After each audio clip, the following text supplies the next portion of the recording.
Hallo zusammen, ich möchte euch begrüßen zu meinem ersten Video auf diesem Kanal. Es geht heute darum, die TMC 2130 Stepper-Treiber sind ja nun schon eine Weile relativ populär geworden und ich habe sie unter anderem auch in meinem Drucker verbaut, so wie wahrscheinlich einige von euch auch. Und ich bin dabei auf ein Problem gestoßen im Zusammenhang mit dem Sensorless Homing und ja, ich konnte zuerst nicht so ganz ausmachen, woher das Problem kommt. Ich ging davon aus, ich habe ein mechanisches Problem an meinem Drucker und ich bin einfach selber schuld. Das Problem äußert sich wie folgt. Beim Homing fährt die X-Achse auf den Endstopp, die Y-Achse auf den Endstopp und dann sollten normalerweise beide Achsen wieder zurückfahren, sodass Z in der Mitte des Bettes homen kann. Was jetzt aber passiert, ist, dass das Bett an seiner Endposition stehen bleibt und nur X wieder zurück in die Mitte fährt.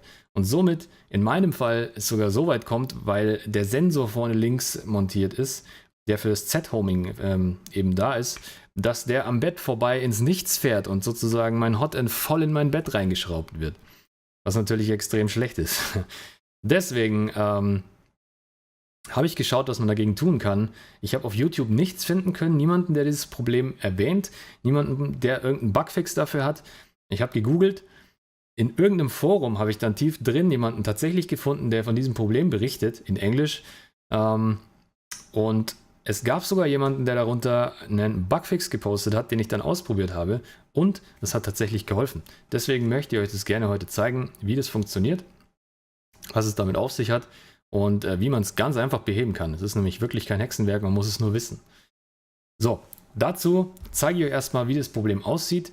Sprich, wir schauen uns jetzt einfach mal einen Homing-Vorgang vom Drucker an, indem ich im G-Code den Bugfix nicht drin habe. Also so wie ich meinen G-Code ursprünglich hatte.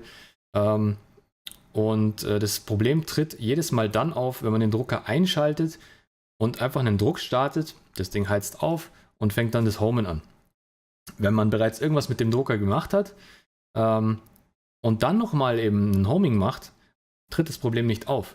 Sprich, es war relativ sporadisch, ich konnte kein wirkliches Muster erkennen. Ich habe nicht gemerkt, dass es jedes Mal nur dann passiert, wenn man den Drucker gerade frisch eingeschaltet hat. Für mich war das ziemlich sporadisch. Mal ist es aufgetreten und mal nicht. Deswegen bin ich selbst nicht darauf gekommen, woran es womöglich liegen könnte. Und ich ging davon aus, es hat einfach mit diesem Threshold zu tun, den man einstellt für Sensorless Homing, damit er auslöst. Ich ging davon aus, dass das Bett sich irgendwie hinten verkantet und in dem Moment, wo es zurückfahren sollte, einfach nicht loskommt.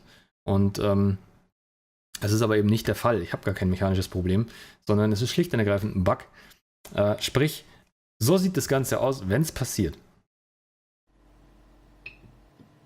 So, jetzt sehen wir hier, Drucker ist fertig aufgeheizt, X fährt an seinen Endstopp, Y fährt nach hinten an seinen Endstopp und jetzt sollten eigentlich beide wieder in die Mitte fahren, tun sie aber nicht. Nur X fährt rüber, Y bleibt stehen und dadurch fährt natürlich in dieser Konstellation von meinem Hotend jetzt der Sensor ins Nichts und würde mir einfach das Hotend ins Bett reinschrauben, was natürlich fatal wäre. Deswegen breche ich das Ganze hier ab und wir bauen jetzt den kleinen Bugfix ein. Dazu müssen wir in unseren Slicer gehen und eine kleine Änderung im Start-G-Code-Skript einbauen. Das ist unabhängig von eurem Slicer, funktioniert mit jedem Slicer. Ich mache es hier in Simplify 3D, aber auch in Cura oder wo auch immer. Hauptsache ihr findet den Punkt, wo ihr euren Start-G-Code-Skript ändern könnt und dann baut ihr das einfach schnell ein. So, jetzt sind wir in Simplify. Ich habe hier mal ein Banshee geladen, das ist aber vollkommen unabhängig vom Modell.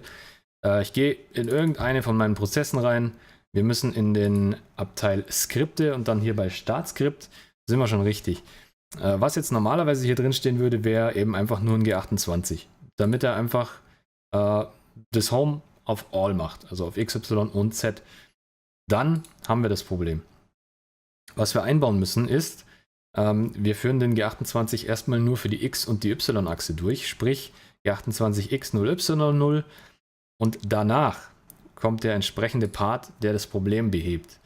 Wir bauen ein G4 leer S1 ein. Das heißt, wenn wir auf Y gefahren sind, wartet das Ganze eine Sekunde und dann geht es erst weiter. Und das führt dazu, dass das Problem nicht mehr auftritt tatsächlich. Zwischendrin mache ich noch die Heizung aus, weil ich einen Sensor habe und der natürlich nicht akkurat funktioniert, wenn die Heatbed-Heizung an ist. Und danach geht es weiter mit dem G28Z0. So, und damit ist die Sache erledigt, das Problem tritt nicht mehr auf.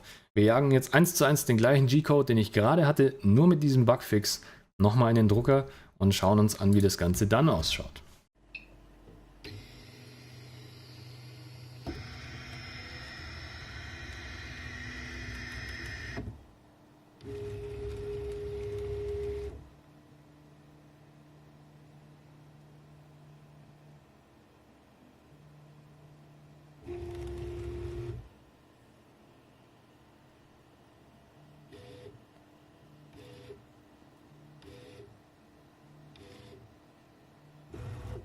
So, wie ihr seht, Foaming hat wunderbar funktioniert. Der Druck läuft jetzt ganz normal und ja, das Problem tritt eben so nicht mehr auf. Ich gehe davon aus, dass in der kommenden Marlin-Version das Ganze sowieso behoben sein wird, aber bis dahin, und man weiß ja noch nicht so genau, wann die genau kommen wird. Ich warte ja auch schon drauf, weil die TMC 2130 haben ja noch diverse kleine Bugs, die in der offiziellen Marlin 118 drin sind. Und ja, wäre natürlich schön, wenn die weg wären.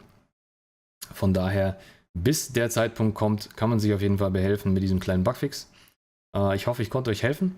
Und falls ihr das Problem hattet, wisst ihr jetzt auf jeden Fall auch, ihr seid nicht selber schuld. Ich würde mich natürlich freuen, wenn ihr entsprechend ein Like da lasst für mein Video, wenn ihr mir was in die Kommentare schreibt. Gerne auch, wenn ihr weitere Fragen habt zu dem TMC 2130, zu dem Drucker im Allgemeinen. Wenn ihr Anregungen habt für mich, wenn ihr Videos sehen wollt zu bestimmten Themen, gebt mir einfach Bescheid, schreibt mir in die Kommentare, ich gehe auf jeden Fall darauf ein. Und ich würde mich natürlich freuen, mehr für euch zu machen. In diesem Sinne, danke euch fürs Zuschauen und bis zum nächsten Mal.